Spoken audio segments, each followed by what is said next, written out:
Thank you sir. Kaushik Reddy గారు. Sir, గౌరవ మంత్రి గారు, దయచేసి మిమ్మల్ని రిక్వెస్ట్ చేస్తూ ఉన్నాను.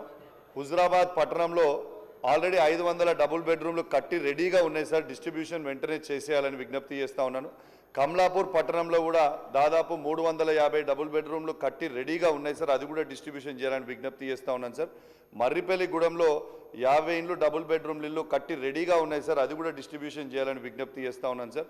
దాంతోపాటు బూజ్నూర్ గ్రామంలో 50 ఇండ్లు డబుల్ బెడ్రూమ్లు ఇల్లు ఆడ కూడా కట్టి రెడీగా ఉన్నాయి సార్. దయచేసి అవి కూడా డిస్ట్రిబ్యూట్ చేయాలని విజ్ఞప్తి చేస్తూ ఉన్నాను. జమ్మికుంట పట్టణంలో ధర్మారం గ్రామంలో దాదాపు 200 ఇండ్లు కట్టి రెడీగా ఉన్నాయి సార్. అది కూడా డిస్ట్రిబ్యూషన్ చేయాలని విజ్ఞప్తి చేస్తూ ఉన్నాను సార్. ఇంకొకటి జమ్మికుంట పట్టణంలో దాదాపు 300 డబుల్ బెడ్రూమ్లు ఇల్లు ఆల్మోస్ట్ 70% కంప్లీట్ అయి ఉన్నాయి సార్. ఇంకో 30% అయితే అవి కూడా రెడీ అయిపోతాయి సార్. దయచేసి కట్టిన ఇండ్లు అన్నీ కూడా రెడీగా ఉన్నాయి కాబట్టి దయచేసి పట్టాలు మీరు ఇవ్వాలని మీ ద్వారా విజ్ఞప్తి చేస్తూ ఉన్నాను. దయచేసి వెంటనే ఇవ్వాలని విజ్ఞప్తి చేస్తూ మరియు ఈ అవకాశం ఇచ్చినందుకు ధన్యవాదాలు. Thank you very much.